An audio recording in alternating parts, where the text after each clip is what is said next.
Olá, estamos iniciando mais uma edição de Ribeirão S.A. O Brasil vive uma onda de otimismo muito grande. Diversos setores da economia estão crescendo numa taxa bem superior ao ano passado.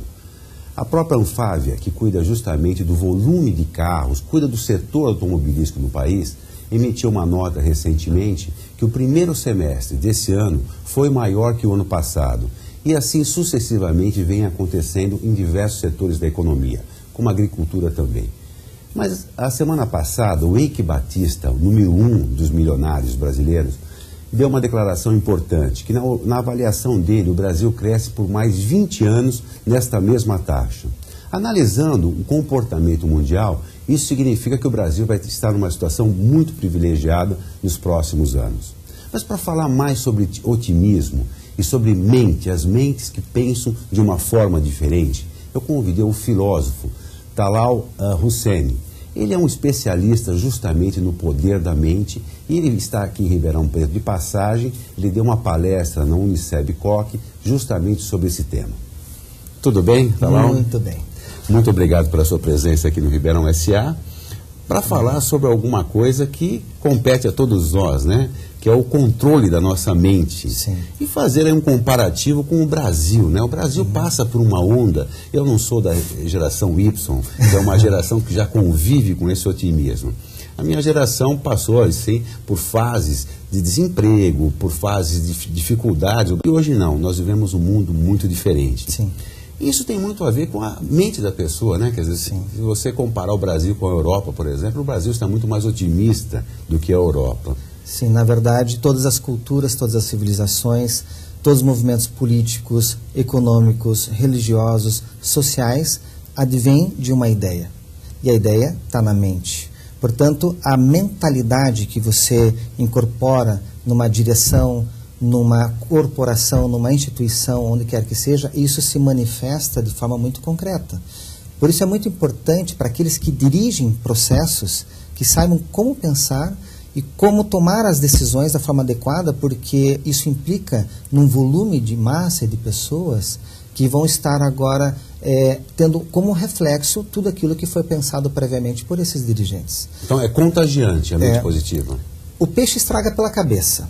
Não é? Isso pode ser tanto numa vertente positiva como negativa. Se a elite ela pensa de forma adequada, de forma positiva, a massa vai pensar dessa maneira também. Se a elite pensa de forma negativa, a massa vai pensar assim também. Por isso eu digo que o peixe estraga pela cabeça. Sim. Eu vejo que então o preparo maior começa pelo grupo de dirigentes, pelos líderes, pelos políticos, pelos grandes dirigentes mundiais, para conformarem uma nova civilização, um novo movimento até.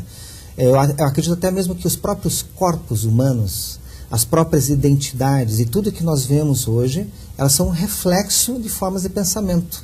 Então, a sociedade, os mecanismos, as instituições, elas advêm de formas de pensamento que, se não forem adequadas, elas podem distorcer muito as realidades que nós vivemos no cotidiano. E manipular essa massa aí é muito mais fácil jogar para o pessimismo e trabalhar esse pensamento pessimista e controlar a massa.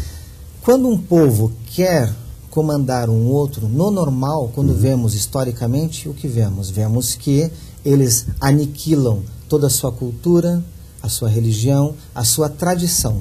Para quê? Para que possam manipular mais facilmente.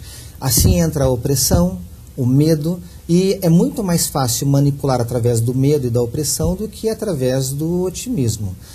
Hoje nós estamos vivendo, pelo que você já demonstrou, um momento de grande otimismo no país, no Brasil.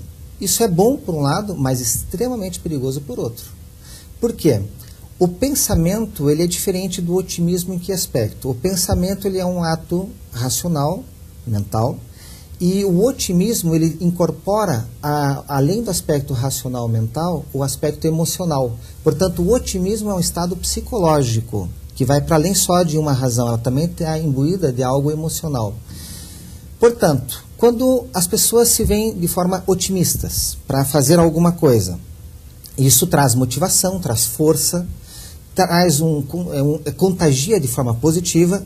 No entanto, se as coisas não funcionam como ela pensava, se existem infortúnios ou problemas diversos, e se essas pessoas não tiverem o preparo adequado, elas caem para o outro extremo, que agora não é o otimismo e é o pessimismo. Então, o que eu vejo que pode acontecer?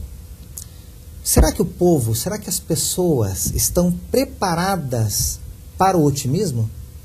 Porque se elas não estão preparadas, depois de uma leva e depois de algumas quebras e algumas circunstâncias que possam vir, as pessoas podem inverter totalmente essa polaridade e, ao invés de estarem otimistas, criarem um pandemônio pessimista incrível, porque o inconsciente coletivo ele não opera tão fortemente no otimismo. O inconsciente coletivo e a histeria operam muito mais no negativismo. Por que isso? Porque as pessoas, desde a sua criação, formação, cultura, etc., têm uma tendência muito maior ao negativo do que ao positivo. Quando você vê um carro maravilhoso passando, você muitas vezes não elogia o carro como um todo, você procura algum defeito nele, porque existe uma tendência muito forte. Quando uma criança quer entregar o boletim para os pais, ela já entrega com medo, porque normalmente os pais, ao invés de buscarem as notas azuis, buscam as notas vermelhas.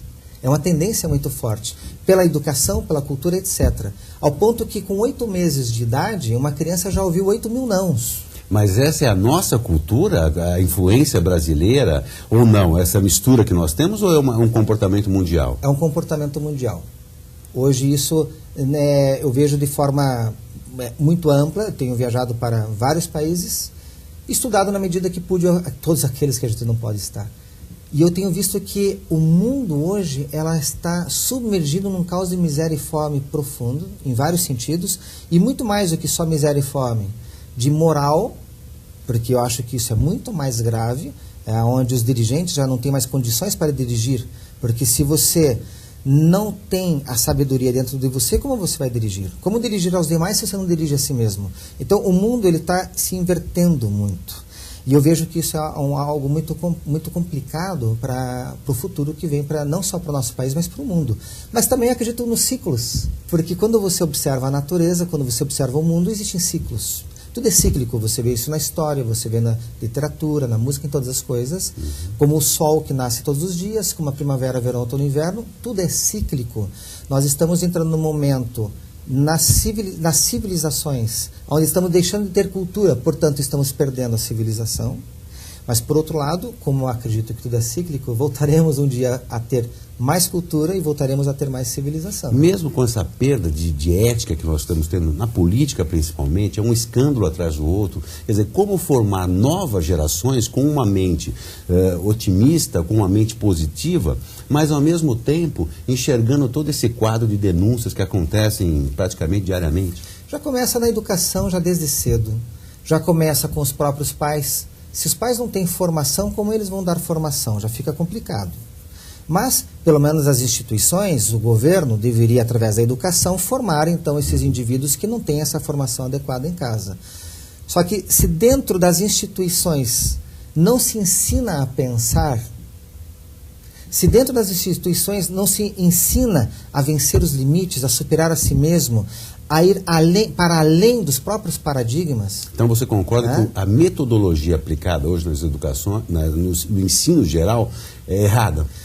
Eu concordo que está errada. Eu acredito que está muito quadrada e que está colocando as crianças num sistema, numa disciplina, onde elas não conseguem desenvolver os seus mapas mentais, elas não conseguem desenvolver a sua criatividade, a sua imaginação da forma mais adequada.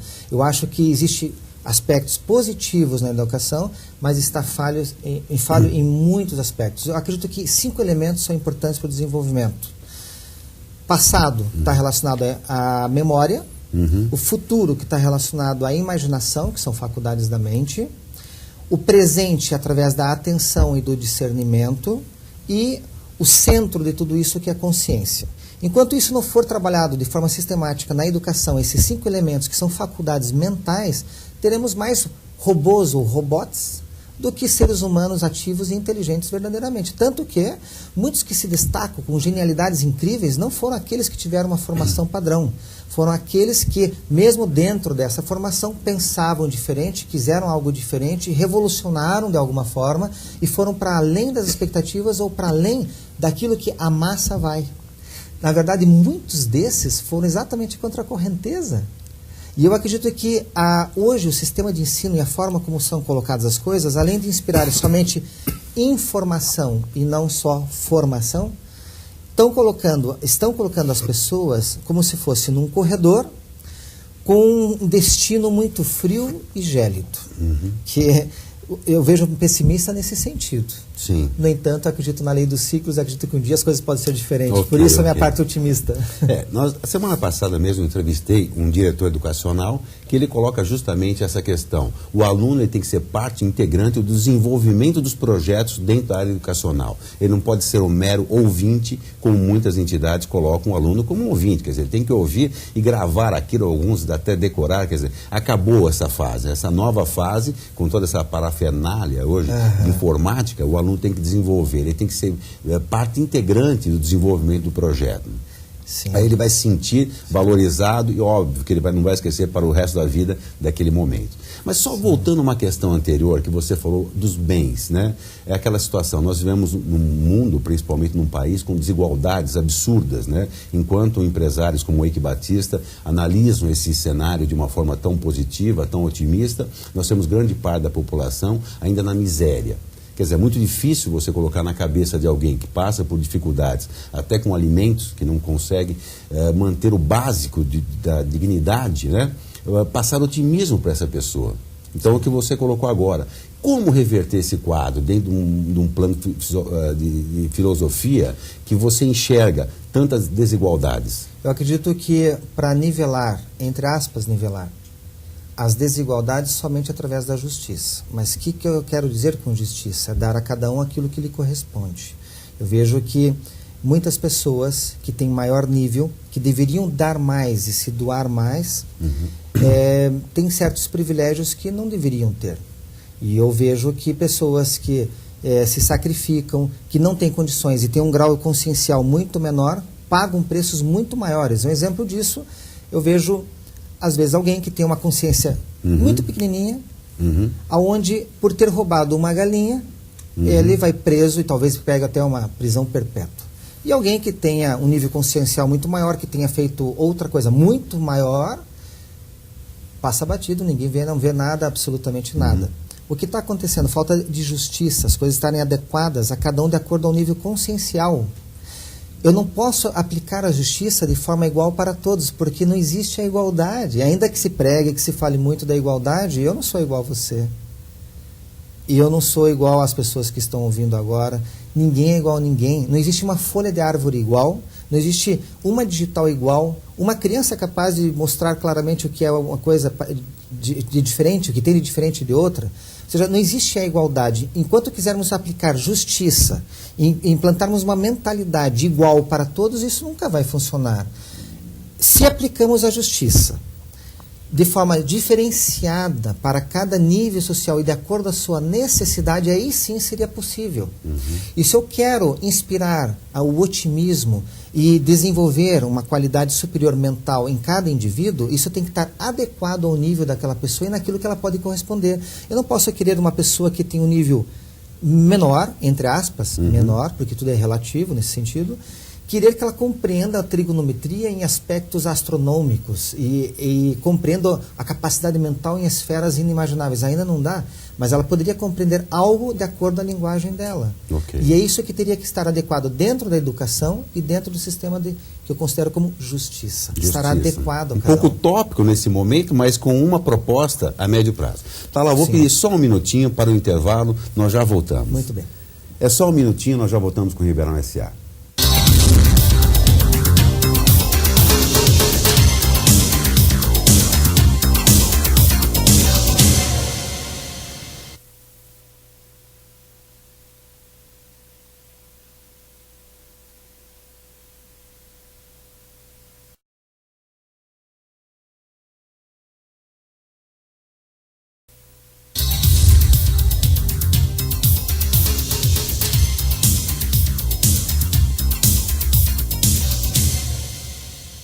Voltamos com o Ribeirão S.A., hoje conversando com o filósofo Talal Husseini. E o nosso papo no primeiro bloco, Talal, foi mais conceitual, trabalhando alguns fundamentos. Mas você, além da parte de escritor, palestrante de renome internacional, você tem uma parte empresarial também, que não é uma parte pequena. Na verdade, você preside aí um grupo aí com 16 empresas. 16 empresas. E qual foco estão essas empresas? Eu sou dono do grupo TH Prime, que leva as minhas iniciais. São 16 empresas no momento, são mais de 1.000 funcionários e colaboradores, algumas empresas já há 15 anos no mercado. Eu tenho uma construtora, uma empresa de investimentos, uma escola de educação infantil, Jordano Bruno, uma escola de negócios, onde ensino sobre conceitos de riqueza para pessoas no Brasil. Já mais de 4.000 pessoas passaram pelos meus cursos. Eu tenho uma franquia chamada Márcia Barbieri, eu sou dono da empresa, onde roupas infantis para meninas de 0 a 10 anos nos shoppings no Brasil. Queremos expandir para mais de 280 lojas, fora as que já tem. E essa é uma das grandes empresas. A HRC é uma franquia que eu tenho do Grupo Aramis, do Henri René Christian. Todos os trajes masculinos que eu uso são da grife, que eu considero a melhor grife do Brasil. Sem dúvida, um corte muito bonito. Um corte excelente. Uma empresa de contabilidade, de RPG, de games, uma editora... uma empresa de colchões que vendo para o Brasil todo. São vários segmentos diferentes. Você gera quantos empregos? Mais de 1.000 empregos. Mais de 1.000. E a gestão, como que você consegue com 16 empresas e com uma dedicação tão grande essa parte de escritor e palestrante? Eu tenho excelentes sócios e excelentes pessoas, que alguns eu tenho formado desde que eram jovens já, que eu sempre observo quando a pessoa tem o potencial e o educo e formo. Então eu tenho excelentes sócios e uma excelente gestão, pessoas excelentes. Para mim é o fundamental. Até o lema do grupo nosso é grandes pessoas, grandes negócios. Eu foco muito nas pessoas que estão comigo. Então, além de eu ter os melhores sócios em algumas empresas, em outras eu tenho os melhores gerentes ou dirigentes que estão junto comigo, conformando quadros assim extraordinários, tanto no marketing, propaganda, tudo o que é necessário para todas as empresas. Nós temos crescido muito, mas na verdade a ponta do iceberg, acredito que a gente tem potencial para muitas coisas ainda. Ainda me considero jovem, ainda com potencial e condições para desenvolver junto aos meus camaradas muitas coisas. Eu amo muito toda a minha equipe, os funcionários, eu cumprimento um por um, em todas as fábricas. Você tem um grupo grande, como que você percebe, como que você valoriza os pontos positivos? Aonde você encontra esses pontos positivos? Uma vez uma pessoa... fora do expediente, resolveu lavar o banheiro da empresa. Fora do expediente, lavou o banheiro. E além disso, ela resolveu pintar o banheiro. E além disso, resolveu consertar algumas coisas. Eu chamei essa pessoa para conhecê-la. E aí dei um emprego para ela mais adequado e hoje é um grande dirigente.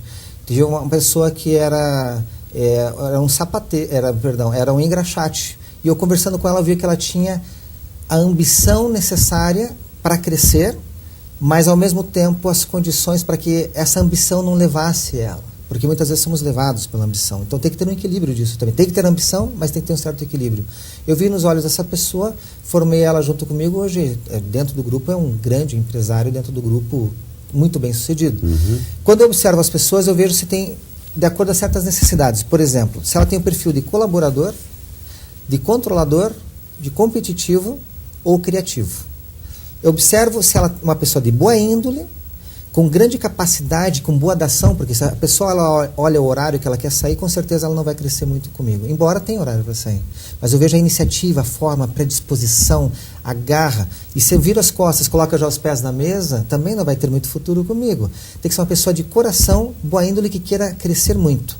Aí eu observo em qual desses quadrantes ela se encontra para poder formá-la, para eu ver em que setor dentro das empresas ela vai entrar. Só para reprisar, criatividade... Se ela tem o perfil do criativo, que são os 4 Cs, eu chamo de 4 Cs. O criativo, se é do competitivo, do controlador ou do colaborador. De acordo a esse perfil, eu enquadro ela em algum lugar nas empresas, de acordo à vocação dela... a vocação dela e a necessidade da empresa. E as coisas se encaixam muito bem. Todas as equipes eu formo de acordo com esses 4 quadrantes. Lalau, seguindo essa mesma linha de raciocínio, nós temos um mundo hoje com países como o Egito, com mais de 2.000 anos. Nós temos países como a Austrália, por exemplo, com um pouco mais de 150 anos. Só que a Austrália tem um potencial, tem uma riqueza muito maior que o Egito. O que diferencia países? Eu sei que as pessoas influenciam, lógico, mas se você analisar o mundo, o contexto mundial, com países com mais de 2.000 anos e outros com um pouquinho mais de 150, que estão com toda a potencialidade. Eu não acredito em países pobres ou ricos. Eu acredito em dirigentes pobres ou ricos. Eu acredito que toda civilização pode ser pautada em virtudes.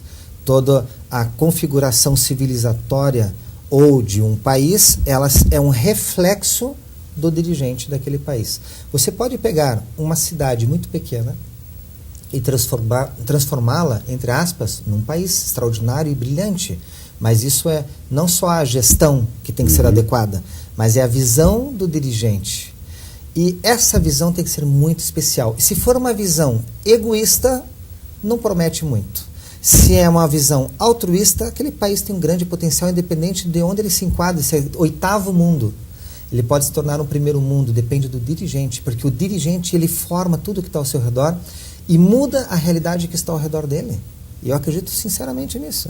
Ele que vai formar, acaba formando o sucessor, e aí é um processo que continua, mas sempre partindo daquela visão de empreendedorismo e de atitude. Quer dizer, a atitude acho que faz grande parte dessa diferença de países que, dentro de um contexto mundial, não conseguem partir para outro patamar. É, porque se você observa um presidente, quando ele vai negociar com alguém, quem está negociando? Quem toma a decisão final? Não é só ele. Ele tem ele junto com outras pessoas, mas são o quê? Pessoas. Então você vê claramente que não se trata de um sistema. Você pode ter o melhor sistema do mundo, mas se for aplicado pelas pessoas erradas, vai dar errado. Okay. Se você tiver um sistema que é mais ou menos, mas se for aplicado pela pessoa certa, vai dar certo. Vai dar certo. Nessa palestra que você deu em Ribeirão Preto, você abordou a questão do poder da mente, né? E isso, evidentemente, tem uma penetração muito grande. Em alguns aspectos, o poder da mente é confundido com algumas religiões, né? Com livros de autoajuda. E qual é o limite do poder da mente e essa influência de algumas religiões que acabam usando até esse poder da mente, não sei se de uma forma correta ou não, mas isso é só passar por alguns canais de TV que nós percebemos, pelo menos, essa tentativa. Como que você separa uma coisa da outra? Pelo menos eu particularmente vejo da seguinte maneira. Nas religiões, o poder da mente está enquadrado dentro de um ato de fé. E o poder da mente, como eu concebo, que não é religioso, é um ato racional. Então são coisas muito diferentes. Não quer dizer que aquele que é racional não englobe aquilo que é fé. Porque até mesmo acredito que temos que crer para ver. Diferente do que muitos pensam, que só acredito vendo.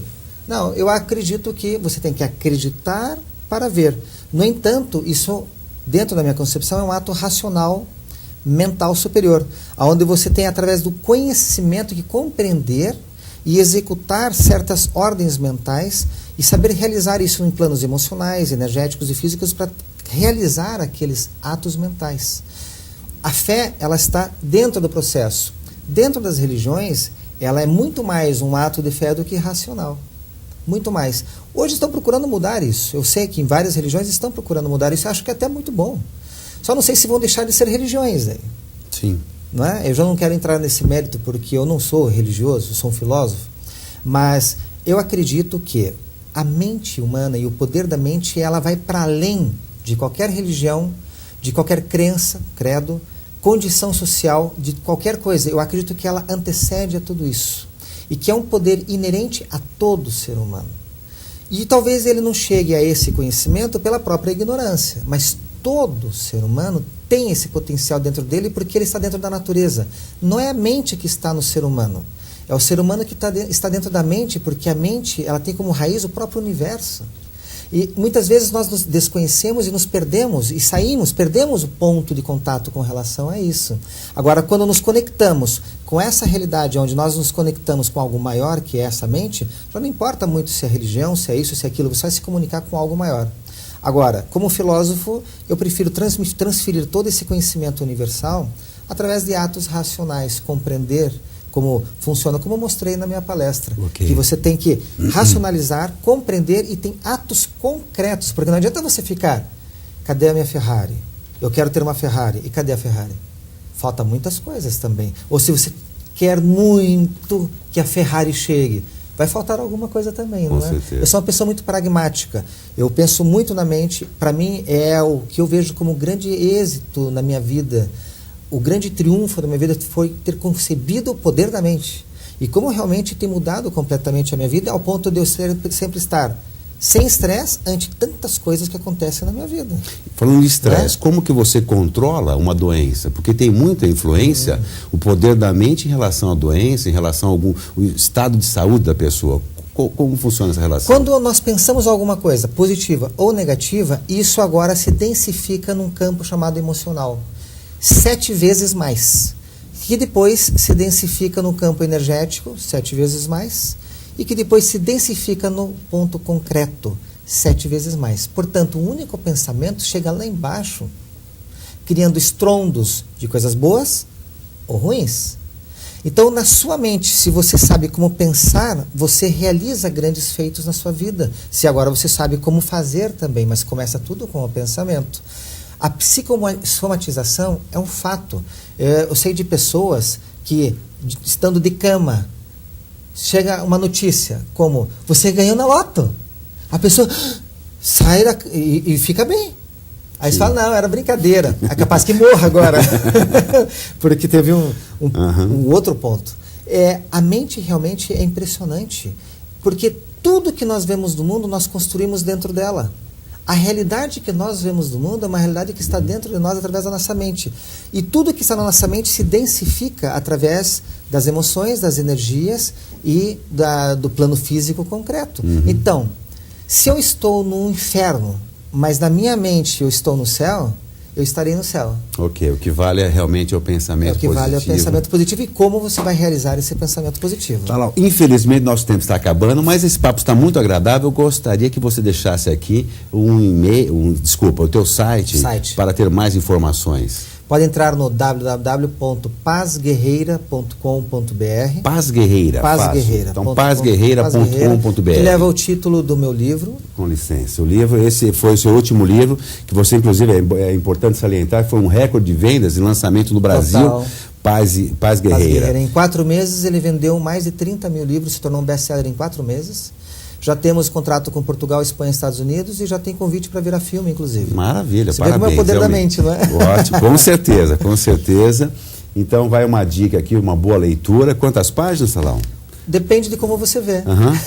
710 páginas, se você quer ver assim, ou extraordinárias 710 páginas, se você quer ver de outra forma. Mas para ter esse recorde de vendas aqui, realmente é um livro que vem aí despertando o interesse de muitas pessoas. Interesse de muitas pessoas. Falo sobre a mente também, falo sobre como vencer os limites, os sonhos, falo de como vencer a si mesmo, que esse é o conceito da paz guerreira, que é uma guerra interior, que uma vez alcançada você chega à verdadeira paz. Portanto, a paz guerreira é a paz que advém de uma guerra interior. Ok, tá lá.